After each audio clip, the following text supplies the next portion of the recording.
할렐루야. 우리 옆에 분들에게 인사합니다. 당신이 복의 근원입니다.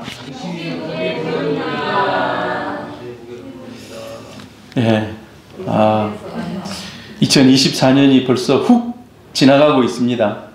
벌써 10일째입니다, 여러분.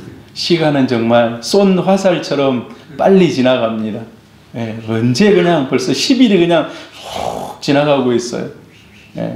가끔 우리가 운전하다 보면 그냥 차가 쉥 와가지고 앞으로 훅 지나가지 않습니까? 근데 시간 그거보다 더 빨리 가는 것 같아요. 벌써 10일이 지났습니다. 송구 영신 예배 할 때가 엊그저 같은데, 여러분들이 기도해 주셔서 저희들이 또 어린이들 이제 수련회를 잘 다녀왔습니다. 사실 이제 중학생들, 고등학생들이 주로 모이는 그런 수련회였습니다. 여러분 몇 명이나 모였을까요? 제가 도현이한테 물어봤어요. 도현아, 너희 학교에 너희 반에 애들이 몇 명이냐 물어봤어요.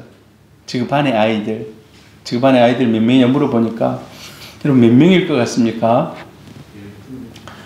목사님, 우리 반 15명인데요. 5명은 축구부라서 맨날 10명만 공부하고 있어요. 와, 심각해요. 너희 전체 몇 반인데, 3반인데요. 42명인가 된대요. 42명. 학생들 전체 몇 명이냐고 물어보니까 한 120명에서 130명 될걸요? 교사들은 한 30명. 와, 정말 놀라운 일이죠. 그래서 정말 아이들이 정말 없어져 가요. 저희 때는요, 오전반, 오후반이 있고 그랬어요. 아이들이 너무 많아가지고 교실이 좁으니까 아이들이 오전반에 와서 40명 공부하고 오후반에 와서 40명 공부하고. 근데 요즘은요, 아이들이 없어요. 아이들이 없어요. 근데 몇 명이 모였는가? 2,000명 모였어요. 2,000명. 엄청난 숫자 아닙니까? 그래도 2,000명. 2,000명이 모여서 막 쿵쿵쿵 하고 막 춤추고 뛰는데 살짝 걱정되더라고요. 이 무너지면 어떡하지 하는, 뭐 무너질 정도는 아니겠습니다만은, 아무튼 전국에서, 서울에서, 강원에서, 저 전라도에서 아무튼 버스를 대절해가지고 모여서 뜨겁게 찬양하고. 어렸을 때 생각이 나더라고요. 사실 어렸을 때는 기도원에서 많이 했거든요. 기도원. 이렇게 큰 교회가 그 당시 때 별로 없었어요. 그렇게 막 엄청나게 막 본당이 크고 그런 교회가 별로 없었어요. 그런데 가려면 기도원에 가야 돼요. 큰 기도원. 근데 요즘은 교회를 크게 해놓고, 참 이 교회 담임 목사가 손현보 목사님인데 참 존경스러운 분이에요. 반에 저 2,000명을 수용하는 반은 자기 교회에서 그러니까 교회 돈을 대고, 반은 수련회비. 수련회비를 여러분 2박 3일 먹여주고 재워주고 다 하는데 얼마 받으면 되겠습니까? 3만 원밖에 안 받아요. 3만 원 가지고 되겠습니까? 절반은 자기 교회에서 투자하는 거예요. 그래서 이름이 한국교회 다음 세대를 훈련시키는 한다련. 이름 참 어렵긴 해요. 이름이 기억하기 어렵잖아요. 한다련. 까먹기 쉬운 이름인데, 근데 이제 풀이를 해보면 한국교회 다음 세대를 훈련하는 그런 준비하는 모임이라고 해서, 아무튼 좋은 찬양팀이 2박 3일 전체를 섬겨요. 전국구, 이분들이 전국구거든요. 근데 시간마다 나와서, 저분들 밴드 아이자야 61이라고 여러분 알는지 모르겠습니다. 그분들이 최소한 10명은 돼요. 그분들이 2박 3일, 저분들 사례비 엄청 줘야 될 텐데 이런 생각이 들더라고요. 아무튼 그 교회에서 절반 정도는 다 이렇게 후원해서, 이런 교회가 참 많아져야 됩니다. 할렐루야. 수영로 교회도 참 그런 역할들을 많이 해요. 제가 왔던 원천교회도 이런 역할을 많이 합니다. 아주 잘하는 거예요. 하나님이 은혜를 주시면 저희 교회도 그런 기회가 있기를 바랍니다. 할렐루야. 아무튼 은혜 잘 받고 또 맛있는 거 엄청 먹고 그러고 왔습니다. 할렐루야. 여러분, 우리 모두가 건강한 가정이 다 되기를 원합니다. 건강한 가정. 이제 이 사무엘이 사실 오늘 이제 엘리의 두 아들들하고 이렇게 나오는데 가정교육에 대해서 한번 오늘 좀 생각해 보려고 그래요. 가정교육. 엘리의 두 아들 홈리와 비느하스는 왜 그렇게 막 나가는 막가파가 됐을까? 아니면 사무엘은 어떻게 그렇게 어렸을 때부터 하나님의 음성을 듣고 하나님의 뜻을 분별하고 하나님이 기뻐하는 그런 이 사무엘은요, 선지자, 제사장 뭐 이런 아무튼 그 당시에 최고의 그런 위치에 올랐던 그런 인물입니다. 그런데 그 배후에 가정이 있다는 거예요. 가정. 여러분 행복한 가정 되기를 바랍니다. 우리 새소망교회 모든 성도님들의 가정이 행복하시기를 축복합니다. 존 데프레인이라는 분이 건강한 가정의 비결 6가지. 여러분, 여러분의 가정이 다 이런 가정 되기를 바랍니다. 건강한 가정이 되기를 원하는데 6가지가 있으면 참 건강한 가정이라는 거예요. 자, 가족 구성원들의 헌신이 있어야 된다. 그렇습니다. 아버지는 아버지 역할. 아버지는 어떤 역할을 해야 됩니까? 가정을 이끌어 가야 돼요. 가서 열심히 돈을 벌어서 필요한 것을 채워줘야 돼요. 가족 구성원들, 어머니는 또 자녀들을 헌신적으로 키워내야 됩니다. 이런 것들이 균형을 이룰 때 가족 구성원들의 헌신이 있어야 돼요. 아버지가 아버지 역할 안 하고 그냥 어디 가버렸다. 옛날에 그런 일들이 많았잖아요. 아버지가 노름꾼이다 해가지고 전국을 돌아다니면서 집문서 가지고, 그럼 이제 그 가정이 잘 안 되는 거예요. 자녀들이 마음에 트라우마를 가지고 크고. 그래서 구성원 한 사람 한 사람 자기 역할들을 최선을 다하는 겁니다. 헌신하는 거예요. 그 다음, 가족이 함께하는 시간을 많이 가져야 됩니다. 가족이 붙어 있어야 돼요. 같이. 제일 안타까운 것이요, 아들이 머리가 똑똑하고 공부도 잘하고 막 이러니까 유학을 보내요. 근데 유학 가가지고 안 돌아와. 거기서 살아. 외국인 아내를 얻어가지고 거기서 사는 거예요. 한국에 잠시 왔다 가지만 애들은 영어만 한 거예요. 할아버지 할머니 딱 두 마디만 하고 다른 건 다 영어로 하니까 너무 힘든 거예요. 이제 뭐 그런 상황이 있기도 합니다만은, 아무튼 가족은요 서로 많은 시간을 함께 가져야 돼요. 많은 시간을. 여러분 혹시 싸우더라도 해가 지기 전에, 날이 다음 날로 넘어가기 전에 화해하고 함께 해야 돼요. 가족들이 함께하는 시간이 많아야 돼요. 그리고 또 가족이 서로 이해하고 감사하라는 거예요. 감사거리를 찾아야 돼요. 그리고 칭찬을 많이 하면 많이 할수록 가족 구성원들이 자존감이 높아집니다. 자존감이. 반대는 어떻습니까? 못하는 것만 찾아내가지고 막 이렇게 비난하고 그러면 그 가정이 행복한 가정, 건강한 가정이 될 수 없다는 거예요. 잘못한 거는 딱 꾸지람을 그때 해야 될 때 딱 해야 되지만, 그 외에는요 칭찬을 많이 하라는 거예요. 여러분, 이 교육하는 데 있어서 칭찬과 꾸중 두 가지가 어우러져야 돼요. 어우러져야 돼. 근데 효과를 보니까 칭찬을 많이 하면 효과가 80%래요. 80%. 근데 비난을 많이 하고 잘못한 거 있으면 비난을 많이 하면 효과가 20%밖에 없다는 거예요. 20%. 잘못한 거 막 꾸지라면 다음에도 꾸지라. 근데 10명 중에 2명밖에 안 돌아온다는 거예요. 칭찬은 그런데 8명이 돌아온다는 거예요. 8명. 마음을 바꾼다는 거예요. 여러분 가정에 칭찬을 많이 하시기를 바랍니다. 그리고 가족 간에 대화를 많이 하라고 그래요. 대화를. 가족 간의 대화를. 여러분 대화를 좀 하십니까? 집에 가면 대화를 많이 해야 돼요. 대화할 상대가 없습니까? 사람이 없습니까? 예. 아무튼 가족들이 있는 분들은 자녀들하고든 아내하고 남편이든 대화를 많이 해야 돼요. 대화를. 그래야지 대화를 많이 할수록 소속감이 높아진다는 거예요. 소속감. 우리 가정이 좋다는 거예요.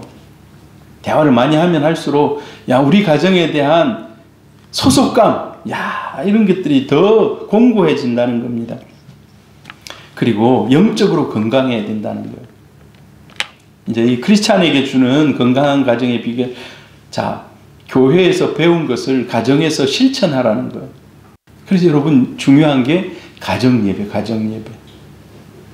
가정예배 중요합니다. 그리고 이제 우리가 이제 연초니까 목표를 서로 정하게 해가지고 서로 기도해 주는 겁니다. 네. 여러분 가정의 자녀들의 기도 제목이 뭔지 아십니까? 그거를 어머니 아버지가 다 가지고 있는 거예요. 그래서 그 자녀들을 위해서 기도해 주는 거예요. 기도해 주는 거예요. 그 다음 위기가 있을 때 함께 대처하라는 거예요. 함께 대처하라는 거예요. 제가 늘 이제 하나님 앞에 하나님 때를 따라 돕는 은혜를 주십시오. 때를 따라 돕는 은혜를 주십시오. 이런 기도를 해요. 때를 따라 돕는 은혜를 주십시오. 여러분도 그 기도 하시길 바랍니다. 최근에 저에게 있었던 일입니다. 제가 현수를 신방하러 갔어요. 현수가 이제 부산대 저쪽에 양산에 있잖아요. 신방하러 쭉 가는데 차에 기름이 없는 거예요. 차에 기름이 없어가지고 무작정 그냥 아무 정신없이 기름을 넣었어요. 그런데 휘발유를 넣어야 되는데 경유를 넣어버렸어요. 아무 정신없이 그냥 이거 넣어야 되겠다 이런 거 딱 그거 없이 그냥 넣어버렸어요. 그래가지고 차를 이제 하고 가는데 나는 그전에도 이제 모르고 가는데 차가 갑자기 스피드가 안 나오는 거예요. 스피드가. 어느 정도 밟으면 60km 정도 나가야 되는데 20, 30 안 나와. 더 이상 안 나와. 그래가지고 옆으로 세워놓고 차가 왜 이러지. 그리고 다시 또 엔진 켜가지고 다시 갔어요. 그리고 저 현수 만나기로 한 장소까지 갔는데 그 장소에 가서 딱 앉아서 차가 이제 고장이 났나 왜 이러지. 근데 그 순간 머릿속에 딱 떠오르는 거예요. 내가 지금 교회 카니발을 몰고 온 게 아니네 하는 것이. 그래가지고 현수야 미안하다. 내가 지금 급한 일이 생각하고 이거 빨리 그거는 진짜 빨리 바로 해야 되거든요. 그래서 미안하다. 내가 지금 그러면서 기도해서 하나님 때를 따라 돕는 은혜를 구합니다. 수리비라도 적게 나오게 해주십시오. 진짜 꿈에도 모르고 이게 혼유라 그러잖아요. 잘못 넣었는데. 그런데 저는 다른 사람한테 얘기 안 했어요. 우리 아내가 막 병원에서 열심히 근무하는데 그것 때문에 혹시 뭐 할까봐 저는 기도만 했어요. 바로 갖다 맡기고. 그리고 나중에 이제 아내에게 얘기했죠. 여러분 사실 어려운 일이 있으면 함께 기도해야 돼요. 여러분. 네. 교회가 여러분들을 위해서 함께 기도해야 되고 또 여러분이 기도 제목이 있으면 서로 모아서 우리가 함께 기도해야 돼요. 아무튼 뭐 엄청난 수리비가 나온 건 아니니까 여러분 걱정 안 해도 됩니다. 예, 아무튼 하나님 은혜를 주셔서 최소한 이렇게 하고 나니까 아무튼 수리는 다 됐어요. 예. 위기가 있을 때 뭐 그거는 뭐 금방 서로 도울 수 있는 그런 게 아니에요. 사실 우리 한나야 네가 도와라 이런 게 아니에요. 그렇게는 전문가가 해야 되는 건데 아무튼 함께 할 수 있는 그것은요. 여러분 서로 함께 대처해야 되는 거예요. 어려울수록 하나가 되라는 거예요. 어려울수록. 우리 어려우면요. 비난합니다. 네 때문에 당신 때문에 당신 조금만 잘해봐라. 너가 조금만 잘해봐라. 막 이렇게 비난하거든요. 사람은 비난이 더 빨라요. 그런데 비난이 더 빨라. 근데 그러지 말고 어려울수록 하나가 되라는 거예요. 어려울수록.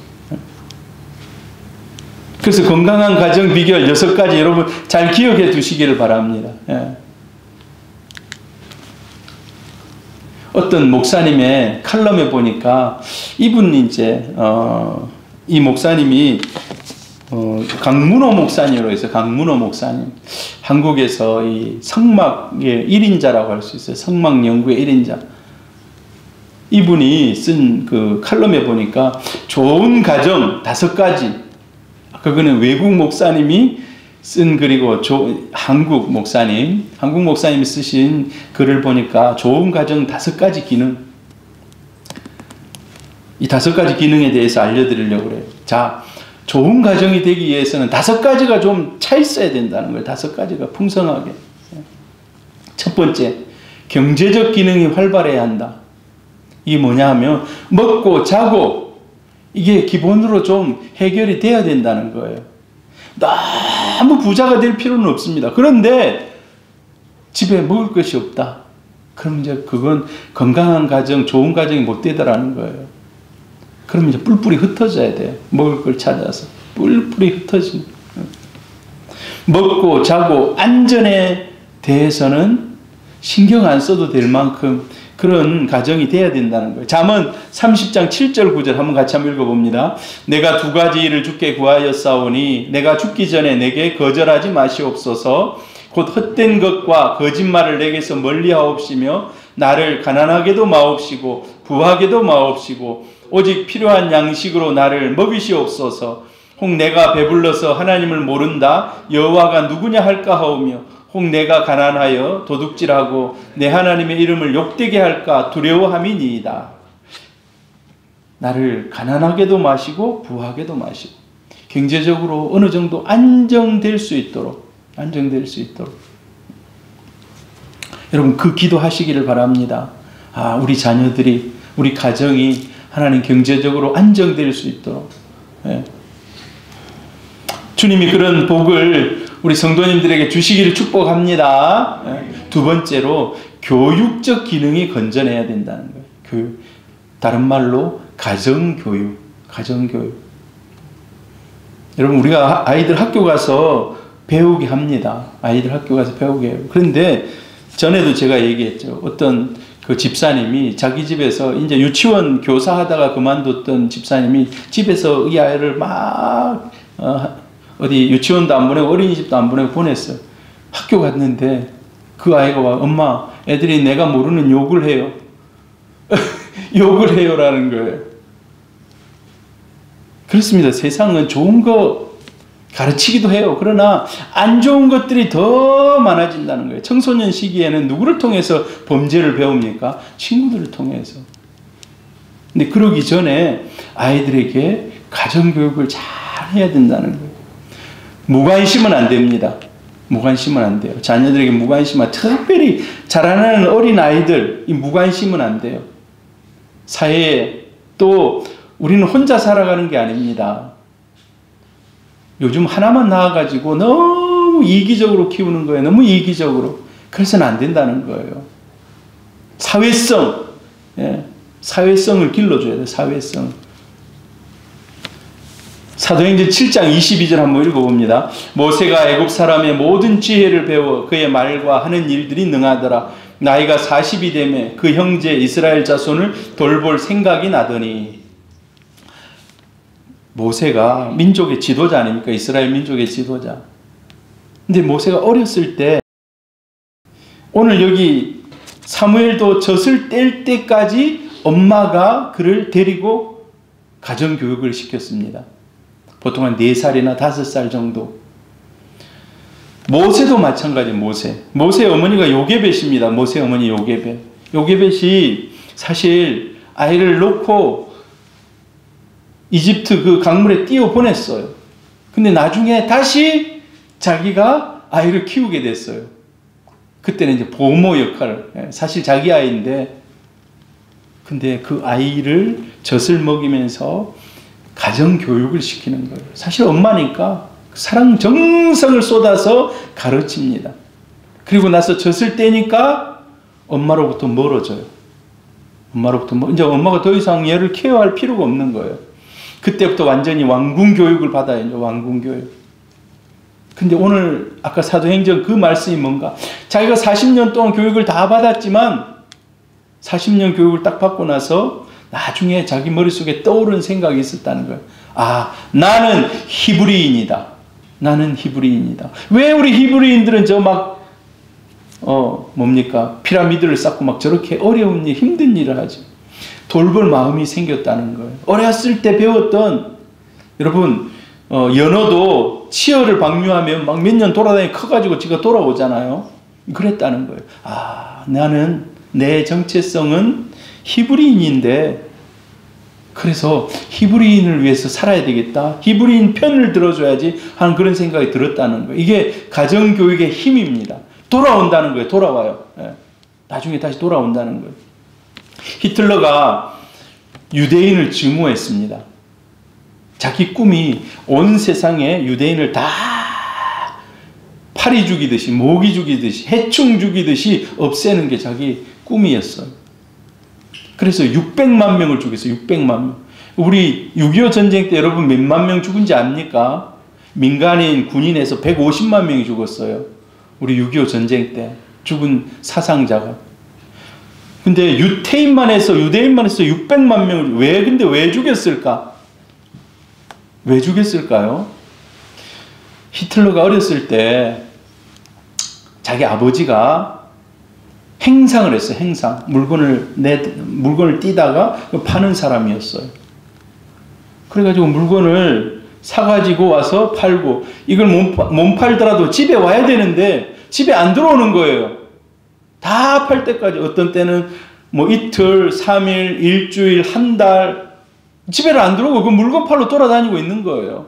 돈 버는 재미를 들으니까 막 한 달, 두 달 막 집에 안 들어오고 돈 벌러 이 물건 새로 사가지고 뭐 팔러 돌아다니는 거예요.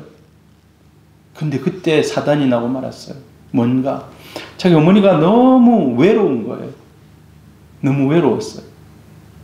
그래서 아주 부자 유대인하고 눈이 맞았어요. 그 바람을 피기 시작한 거예요. 엄마가. 근데 이게 히틀러가 보니까 다 눈에 띄어요, 이게. 같이 다니는 거, 막 이런 게 다 엄마한테, 엄마 그러지 말라고, 엄마 이거 죄 짓는 거라고. 울면서 엄마에게 애원을 해요. 그래도 어머니가 그걸 바꾸질 않는 거예요. 그러니까 히틀러가 마음속에 내가 지금 어려서 지금 힘이 없지만 나중에 언젠가 힘이 생기면 저 사람 내 죽이고 말겠다고. 증오가 계속해서 커진 거예요. 증오. 그래서 나중에 그 결과 어떻게 합니까? 유대인들은 소리만 들어도, 유대인이라는 소리만 들어도 막 다 죽이라는 거예요. 예, 다. 여러분, 아버지 역할을 안 하고 돌아다니고 가정교육이 없었던 거예요. 그 당시 때. 그러니까. 그래서 600만 명이 죽고 말았습니다. 좋은 가정 세 번째로요. 오락적 기능이 활발해야 돼요. 오락적 기능이라 하니까 뭐 맨날 집에서 노는 거. 여러분, 이 말은 다른 말로 웃음이 있어야 된다. 웃음이. 가정에 뭐가 있어야 된다고요? 웃음이 있어야 된다. 웃음이. 예. 가정이 즐거워야 돼요. 아, 빨리 집에 들어가고 싶다. 나를 인정해주고 칭찬해주고 격려해주고 서로 웃음이 있어야 된다는 거예요. 그런 가정이 행복한 가정, 건강한 가정이라는 거예요. 여러분, 가정에 웃음이 있기를 바랍니다. 네, 웃음이 있기를 바라요. 또 네 번째로는, 좋은 가정 네 번째, 사명이 있어야 돼요. 사명. 목표가 뭔가가 있어야 돼요. 목표가. 그 가정의 목표가, 그 가정의 목표, 사명. 성경에 보면 브리스가와 아굴라는 그들의 사명이, 우리는 바울의 후견인이다.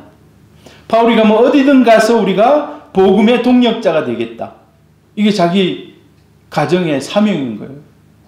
로마 있다가 고린도로 쫓겨가니까 같이 가가지고 바울한테 텐트 만드는 법 가르쳐 주면서 바울이 가는 곳마다 따라가는 거예요. 여러분, 하나님께서 가정에도 이런 사명을 주십니다. 우리 가정이 어떤 일들을 할 수 있는 이런 가정. 그래서 보통 보면요, 희한한 것이 의사의 집안에는 의사들이 많아요. 보고 배운 게 그거예요. 아, 사람을 고치고 살리고. 선생님의 가정은 또 선생님이 많이 나와요. 목사의 가정에는 목사가 많이 나와요. 간호사 가정에는 또 간호사가 많이 나와요. 희한해. 아, 어머니가 사명을 거기에다 두고 포커스를 맞추고 하니까 그게 그냥 자기의 사명이 되는 거예요. 아이들의 사명이. 뭐 그렇지 않은 경우도 있습니다만은, 그래서 좋은 가정이 되기 위해서는 그 가정에 사명이 있어요. 사명. 그래서 여러분 사명 선언서 이런 것도 한번 적어보는 게 좋아요. 우리 가정의 사명은 뭐 이런 거 있잖아요. 네. 그런 거 적어보는 것도 좋습니다. 자, 그리고 좋은 가정, 크리스찬의 좋은 가정 마지막 5번째는 종교적인 기능이 활발해요. 종교적인 기능. 종교적인 기능이 뭡니까? 성경을, 신앙을 전수해 주는 겁니다. 제일 중요한 기능, 신앙을 전수해 주는 거예요. 믿음을 전수해 주는 겁니다. 그래서 저는 여러분들이 하는 것 그대로를 보여주기를 원해요. 보여주기를. 내가 신앙생활하는 것을 거울처럼 자녀들에게 보여주라는 거예요. 나는 이렇게 신앙생활하고 있다. 처음에는 우리 아버지 왜 저러는지, 우리 어머니 왜 저러는지, 왜 맨날 교회 가서 사는지 처음에 그런 생각이 들 수도 있어요. 그러나 언젠가는 깨달으면요, 그게 다이나마이트처럼 믿음이 폭발하는 순간이에요. 아, 뜨거운 눈물을 흘리며 자신도 하나님의 은혜에 은혜를 간구하며 그런 삶을 살아가게 됩니다. 아무튼 이런 가정, 이런 가정 되기를 바랍니다. 할렐루야. 자, 오늘 이 본문으로 들어가 보면 비교되는 두 가정의 자녀들이 나옵니다. 오늘 성경 제일 우리가 마지막에 읽은 성경 구절이 뭡니까? 사무엘이 점점 자라매 여호와와 사람들에게 은총을 더욱 받더라. 신약 성경에 보니까 예수님이 자라나며 지혜와 키가 자라고 하나님께 사랑받더라 라고 얘기가 나와 있어요. 하나님과 사람 앞에 더욱 사랑스러워 가더라. 똑같은 말이에요. 똑같은 말. 똑같은. 사무엘이 점점 자라며 여호와와 사람들 앞에 점점 은총을 더욱 받더라. 얼마나 멋진 말입니까? 그런데 엘리의 두 아들은 어떻습니까? 엘리의 두 아들은 너희들의 패악한 행위가 내 귀에 들린다고. 이제 그런 이제 완전히 막장 가정. 오늘 본문에 보니까 사무엘이 이제 어린 아이로서 뭡니까? 엘리 제사장 집에 지난번에 제가 얘기했죠. 잠시 가는 게 아니라 이건 입양된 거예요. 입양. 완전히 거기서 키워주는 겁니다. 1년에 잠시 가가지고 한번 보고 오는 거예요. 오늘 성경에 보면 나와 있잖아요. 1년에 잠시 가서 옷 한 벌 해다 주고 우리 아들 잘 부탁합니다. 인사하고 제사 드리고 돌아오는 거예요. 그 집에 완전히 맡긴 거예요. 입양시킨 거예요. 입양. 그런데 이렇게 사무엘이 이제 훈련받으면서 자라나는 장면이 있는가 하면 다른 한편으로는 엘리의 두 아들, 사실 엘리의 두 아들이요, 이스라엘의 모습입니다. 이스라엘 모습. 죄 가운데 하나님을 떠난 이스라엘의 모습. 그 모습을 그대로 비춰주는 게 이 두 아들이에요. 엘리 제사장의 가정은 극도로 타락한 길을 걸어갑니다. 사사기가 그렇잖아요. 사사기가 극도로 타락하게 나중에는 하나님을 부르짖지도 않습니다. 마지막에는. 그러니까 하나님이 내가 나타나서 삼손을 통해 가지고 하나님이 개입을 하시는 거예요. 부르짖도 안 하니까 하나님이 개입을 하시는 거예요. 자, 엘리 제사장의 두 아들 홈리와 비느하스 보니까 이 사람들에 대해서 오늘 성경에서 평가가 있어요. 12절에 보니까 엘리의 두 아들은 행실이 나빠 여호와를 알지 못하였다라고 얘기해요. 제사장 아들인데 사실 이제 목사 아들이나 마찬가지인 거예요. 지금 같으면 목사 아들인데 불량자고 하나님을 알지 못했다. 이 말은요, 하나님과 관계없이 살아가는, 우리는 이제 주님을 만난 이런 거를 중생이라고 합니다. 중생이란 말 들어보셨죠? born again, 거듭남, 사실 이들은 거듭난 사람들이 아닌 거예요. 무늬만, 옷만 입고 있는 거예요. 옷만 제사장 옷 입고 있는 거예요. 하나님이 어떤 분인지 알려고도 하지 않고 하나님 체험하지도 못한 이런 사람인 거예요. 이 불량자라고, 옛날에 행실이 나빠 불량자들인데 그 의미가 그래요. 극악하고 패역하여 무가치한 자라는 거예요. 무가치한 자. 이 두 제사장, 아버지가 제사장이니까 이제 아들도 자동으로 제사장 되는 거예요. 그때는 물려받는 거거든요. 쭉 해가지고. 그리고 이제 만약에 이들 중에 뭐 결과적으로는 이 둘이 나중에 전쟁에서 죽습니다만 죽지 않으면 대제사장 되는 거예요. 한 사람이, 누군가가. 이런 극악무도하고 패역한 사람이 대제사장이 되는 겁니다. 그러니까 하나님 그걸 인정하지 못합니다. 하나님 그걸 인정할 수 있겠습니까? 그들도 하나님을 인정하지 않았지만 하나님도 그들을 인정하지 않습니다. 전쟁에서 나중에 죽습니다. 자기들이 하나님 앞에 맨 제사 드리는 이런 사람들이었습니다마는 하나님을 알지 못한, 이 얼마나 충격적인 겁니까?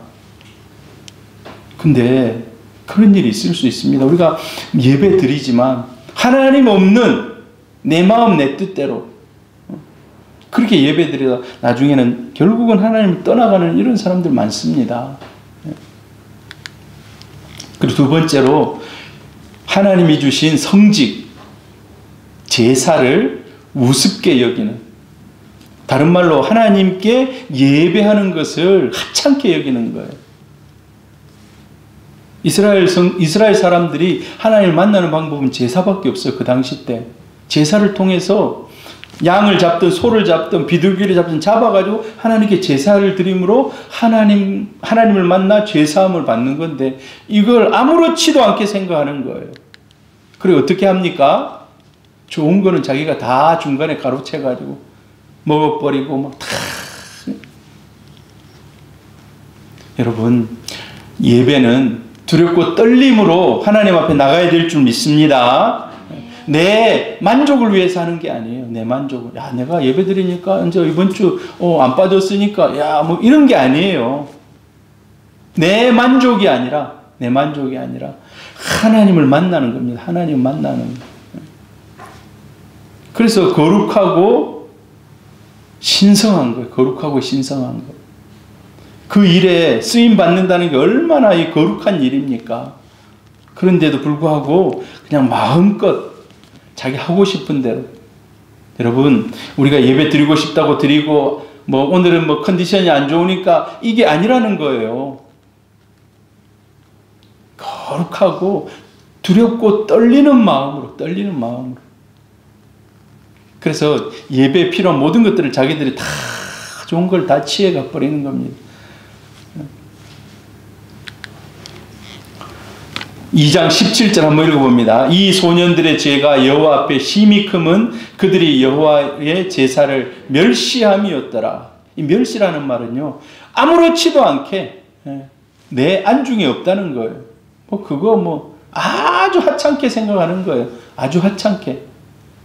어디 시장 가는 거나 예배 드리는 거나 별 똑같이 생각하는 거예요. 오히려 시장 가면은 뭘 좋은 걸 살까 막 이렇게 하나라도 좋은 걸 살라고 하잖아요. 그거보다도 더 낮게 본 거예요. 하나님께 예배드리고 제사하는 것을.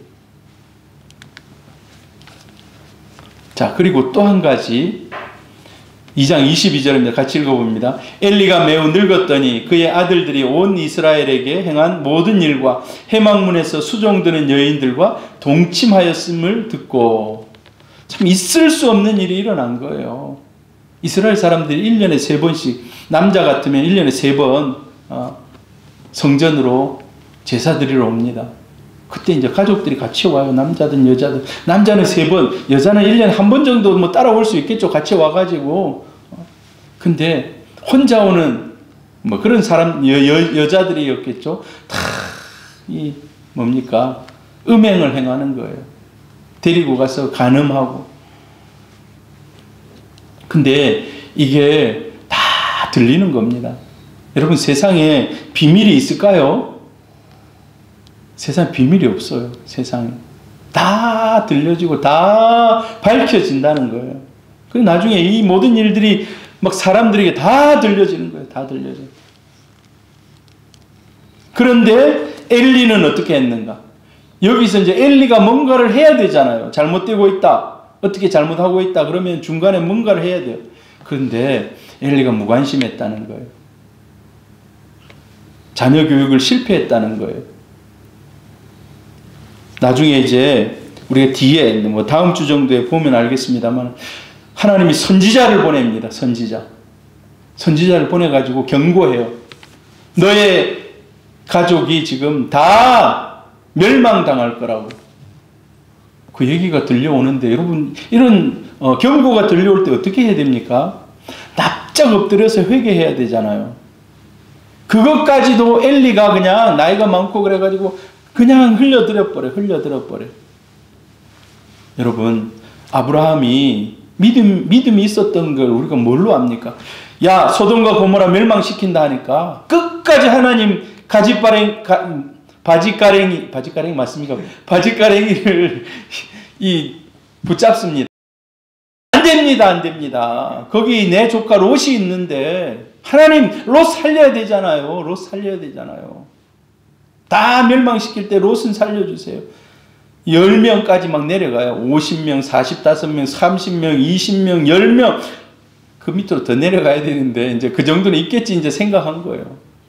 하나님 그걸 보시고 롯은 살려줘요.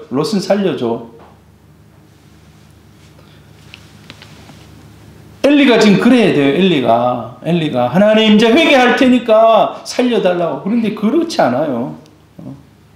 경고를 들었는데 그 말씀을 그냥 흘려 듣습니다. 13절 3장 13절 같이 한번 읽어봅니다. 내가 그의 집을 영원토록 심판하겠다고 그에게 말한 것은 그가 아는 죄악 때문이니 이는 그가 자기의 아들들의 저주를 자청하되 금하지 아니하였음이니라. 금하지 아니했다는 거예요.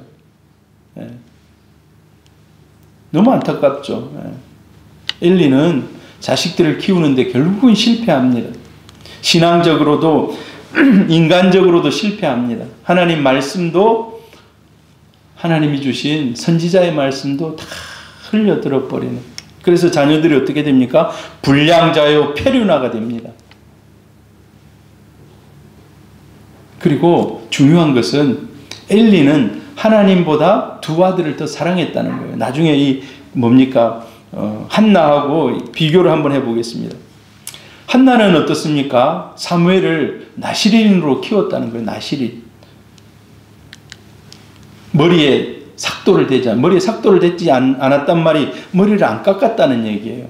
남자지만 머리를 길게 기른 거예요. 사람들이 제가 남자인데 왜 머리를 저렇게 길게 하고 있지? 요즘 말고 그 당시 때 그러면 저 아이는 나시린이구나. 사람들이 볼 때 저 아이는 하나님께 드려진 거룩한 아이로 커갈 아이구나. 구별시켰다는 거예요. 사실 하나님께서 네 나시린 되라고 얘기하지 않았지만 엄마가 이 나시린으로 니는 앞으로 나시린으로 내가 서원했기 때문에 그렇게 커야 된다 하고 엄마의 소원을 담아서 그렇게 기도하면서 그렇게 교육시키면서 그렇게 키웠다는 거예요. 그래서 여러분 나중에 그 아이를 그냥 젖대자마자 돌려보냅니다. 하나님께로. 잠언 29장 15절 같이 읽어봅니다. 시작. 채찍과 꾸지람이 지혜를 주거늘 임의로 행하게 버려둔 자식은 어미를 욕되게 하느니라. 때로는 꾸지람을 하고 잘못한 건 바로 잡아줘야 되는데 그러지 않고 놔두면 결국 누구의 그 화가 돌아온다는 겁니까? 어머니에게, 부모에게 돌아온다는 거예요. 나중에 엘리 가정이 어떻게 됩니까? 두 아들은 전쟁에 나가서 그냥 죽습니다. 엘리의 며느리는 아나타가 죽습니다. 엘리는 어떻습니까? 그냥 앉아있다가 머리 푹 박고 넘어졌는데 목배가 부러져서 죽습니다. 그러면서 그 시대가 이가봇이라고 그래요. 이가봇 시대. 이가봇이 무슨 뜻입니까? 하나님의 영광이 떠나갔다는 거예요. 하나님의 영광이 떠나갔다. 그런 시대가 되고 맙니다. 엘리는 자식을 더 중히 여겼고 한나는 자식보다 하나님을 중히 여겼다는 거예요. 여러분, 하나밖에 없는 아들이 너무 귀한 아들 아닙니까? 그럼에도 불구하고 하나님보다 자식을 더 귀하게 여기면 우상숭배라는 거예요. 그건 아이를 위한 것이 아니라는 겁니다. 그게 그 자식을 멸망케 하는 것이라는 거예요. 오늘 그 결과가 바로 홈니와 비느하스 두 아들인 거예요. 하나님이 그래서 이렇게 얘기합니다. 이게 진노하면서 하는 말씀인 거예요. 이게 진노 중에 하시는 말씀. 2장 29절 같이 한번 읽어봅니다. 너희는 어찌하여 내가 내 처소에서 명령한 내 제물과 예물을 밟으며 내 아들들을 나보다 더 중히 여겨 내 백성 이스라엘이 드리는 가장 좋은 것으로 너희들을 살찌게 하느냐. 내 아들들을 나보다 더 중히 여기느냐. 딱 보니까 엘리가 하나님보다 두 아들을 더 중요하게 여기는 거예요. 그 결과가 좋을 것 같았는데 아니라는 거예요. 멸망으로 계속해서 나가더라는 겁니다. 근데 한나는 어떻습니까?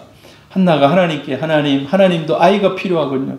저에게 아이 주시면 하나님 그 아이 하나님께 드리겠습니다. 그렇게 서원했어요. 그래서 젖을 떼자마자 이 엄마가 너무 냉정해요. 아들 하나밖에 없는데 갖다가 맡기는 거예요.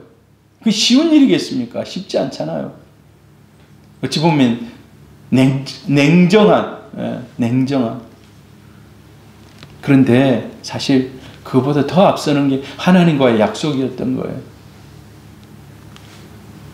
믿음으로 이 약속을 지키기를 원합니다 하고 1년에 한 번 가서 보면서 옷 지어주고 탁 입히고 돌아오는 거예요. 이게 하나님을 사랑하지 않고 하나님과의 그 약속한 믿음이 없다면 이거 하기 힘든 거예요. 근데 가서 보니까 야, 저 개망난이 죄송합니다. 이런 말씀 써서 홈니와 비느하스가 지금 있는데 보니까 이거 뭐 형들이라고 막 이제 막 따라다니면서 형인 나이 차이가 얼마나 나는지 모르겠습니다만 아무튼 하는데 너무 안 되겠는데 그래도 하나님께 맡기고 그냥 오는 거예요. 하나님께 맡기고 하나님께 바칩니다. 하나님께 바쳐요. 근데 이 하나님께 드리는 이 사건을 보면서 제가 머릿속에 탁 떠오르는 게 있었어요. 아, 그렇구나. 이건 정말 아브라함이 이삭을 바친 사건과 똑같은 사건이다. 아브라함이요, 이삭을 바치려고 3일 동안 데리고 가가지고 이삭을 딱 바치잖아요. 그 쉬운 일이겠습니까? 진짜 큰 결단 아니면 안 돼요. 한나도 마찬가지, 한나도. 요한 웨슬레가 어렸을 때부터 부모에게 믿음의 아주 철저한 신앙교육을 받았습니다. 그의 어머니가 수잔나예요. 뭐 자녀가 17명인가 뭐 그렇게 있는데 그 아이들을 다 믿음으로 막 가르칩니다. 그러면서 이런 말을 남겼어요. 같이 한번 읽어볼까요? 자녀들을 멋대로 하도록 버려두는 부모는 마귀의 일을 하는 사람이며 신앙을 병들게 하며 구원을 불가능하게 하며 자녀들의 육신과 영혼을 멸망케 하는 사람이라. 엘리가 그랬다는 거예요. 엘리가 그래요. 그리고 신앙으로 자녀들을 그냥 아무렇게나 신앙 없이 살아가도록 놔두는 부모가 이런 일을 하고 있다는 거예요. 영적으로 볼 때. 이런 부모 밑에서 결국은 웨슬레가 전 세계는 나의 교구다라고 하면서 그런 위대한 일을 해냅니다. 그리고 엘리는 자녀를 위해서 기도했다는 내용이 없어요. 완전 영적으로 둔감해요. 영적으로. 한나는 어떻습니까? 한나는 영적으로 민감한 기도의 사람입니다. 그래서 사무엘을 위해서 간절히 기도하고 나서 그 아이를 얻습니다. 근데 엘리는 어떻습니까? 기도하는 여인으로 잘 보지 못해요. 술 취해가지고 있는 걸로 보는 거예요. 이거는 영이 흐려져 있다는 거예요. 영이 흐려져 있다는 거예요. 영의 눈이 어둡고 영의 귀가 어둡다는 겁니다. 여러분, 여러분의 영이 맑고 깨어있기를 축복합니다. 기도의 사람 되기를 바랍니다. 자녀에게 직접적으로 그냥 말을 못 해준다면 뜨겁게 기도라도 하시길 바랍니다. 뜨겁게 하나님이 감동해가지고 그 사람 마음, 우리 자녀들의 마음을 옮겨달라고. 여러분의 마음속에 꿈꾸는 사람, 그 사람을 바꿔달라고. 모니카가 자기 아들 어거스틴을 위해서 늘 기도해요. 하나님, 우리 똑똑한 아들 어거스틴이 빨리 예수 믿고 돌아와서 하나님의 사람 되게 해주세요. 늘 기도해요. 근데 그게 잘 안 돼요. 막 개망난이처럼 살아가는 거예요. 친구들하고 살아가는 거예요. 그래서 이제 모니카가 자기 몸이 점점 쇠하여져 가고 병도 있고 이러니까 내 기도가 그냥 허공을 치는 그런 기도였구나. 계속 그런 기도를 한 30년 하고 있는데도 안 이루어지는 거예요. 그래서 그 당시 암브로스라는 감독이 있어요. 암브로스라는 감독을 찾아가 가지고 물어봅니다. 내가 이렇게 열심히 우리 아들 어거스틴을 위해서 기도하고 있는데 이 기도가 응답이 안 되는데 이제 포기하고 하나님이 우리 아들을 이렇게 구원하기로 작정을 안 했는 아들 같다고 이제 여기서 포기. 왜냐하면 기도만 하려면 이게 마음이 너무 힘든 거예요. 돌아오지 않는 아들을 볼 때. 그러니까 암브로스가 뭐라고 합니까? 이 말을 하는 거예요. 눈물로 기도하는 어머니의 자식이 망하는 법이 없으니 계속 기도하라고. 나중에 어거스틴이 돌아옵니다. 누가 멘토가 되어주냐면 이 암브로스가 멘토가 되어줘요. 그리고 데리고 와가지고 신앙을 잘 전수해주고 가르칩니다. 여러분, 이 말을 잘 기억하시기를 바랍니다. 눈물로 기도하는 어머니의 자식이 망하는 법이 없으니 계속 기도하라고. 자, 같이 읽어봅니다. 이스라엘아 들으라. 우리 하나님 여호와는 오직 유일한 여호와이시니 너는 마음을 다하고 뜻을 다하고 힘을 다하여 내 하나님 여호와를 사랑하라.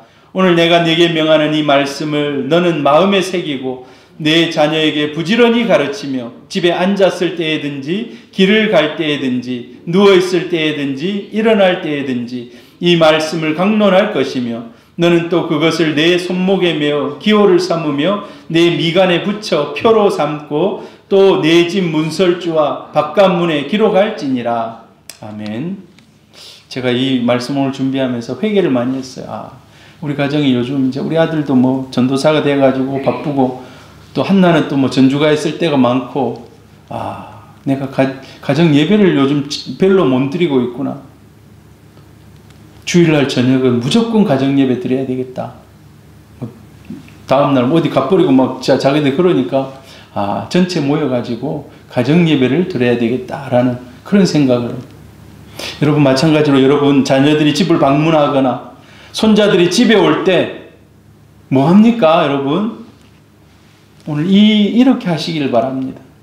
앉혀놓고 말씀을 가르치든지 예배하자 하든지 여러분 믿음을 이 아이들에게 전수해 주시기를 바랍니다. 할렐루야. 오늘 이 믿음을 전수하지 않으니까 좋은 최고의 믿음의 가정이 다 망가지고 멸문지화되고 만다는 거예요. 여러분 오늘 마지막 우리에게 주는 교훈입니다. 자녀들에게 신앙을 꼭 물려주셔야 돼요.